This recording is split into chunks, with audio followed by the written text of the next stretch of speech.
En fait, je vais vous dire, l'ONU a fait un rapport sur l'aliénation parentale qui blâme, où on blâme les mères victimes de violences conjugales, et l'ONU considère que l'État a une responsabilité. Elle raconte l'histoire de cette femme-là qui vivait avec un homme. Elle vivait de la violence conjugale. Elle s'est séparée. Le père avait un lourd passé criminel, des mauvaises fréquentations. La police avait trouvé chez lui des quantités impressionnantes de drogue et même des armes à feu. Lors de la visite chez le pédiatre, et là je cite le texte de Florence, l'enfant affirmait avoir été frappé dans le ventre par son père. Le médecin a fait 2 signalements à la DPJ. Mais il y a une intervenante de la DPJ qui estime qu'il y a une aliénation parentale de la part de la mère et elle a confié la garde de l'enfant au père. Beaucoup de témoignages, Florence, que tu as recueillis. Qu'est-ce qui revient? Dis-nous un peu, c'est quoi la nature des reportages, des témoignages que tu reçois? Ben, je vais vous en lire un premier qui va en dire beaucoup. Je débute. Je dois vous dire que je fais partie des chanceuses qui ont encore la garde de mon enfant. Cependant, après avoir su ce que je sais maintenant et ce que je vis dans cet enfer nommé la DPJ, jamais je n'aurais suivi les conseils d'un organisme en violence conjugale et porté plainte contre mon mari et père de mes enfants. Mon mari était même en attente de procès pour 6 chefs d'accusation et j'ai failli perdre la garde. Ce qui a fait renverser les choses et quand j'ai arrêté de me battre dans les rencontres de la DPJ avec l'intervenante, un jour mon ex-conjoint a pété les plombs devant l'intervenante.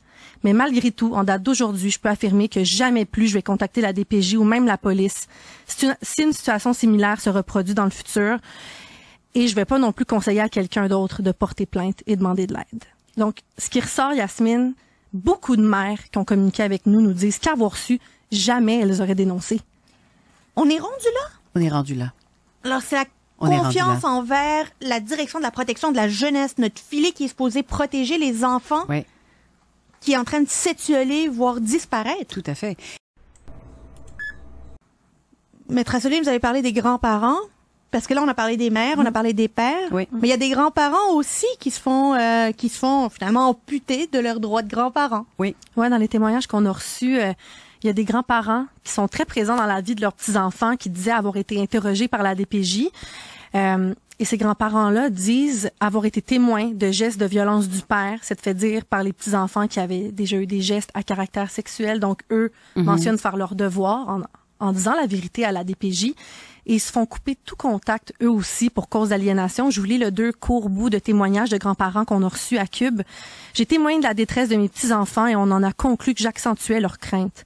Ce que l'on devrait apprendre de ce type d'expérience-là, ne jamais faire état d'aucune crainte d'un enfant vis-à-vis un parent. Restez silencieux.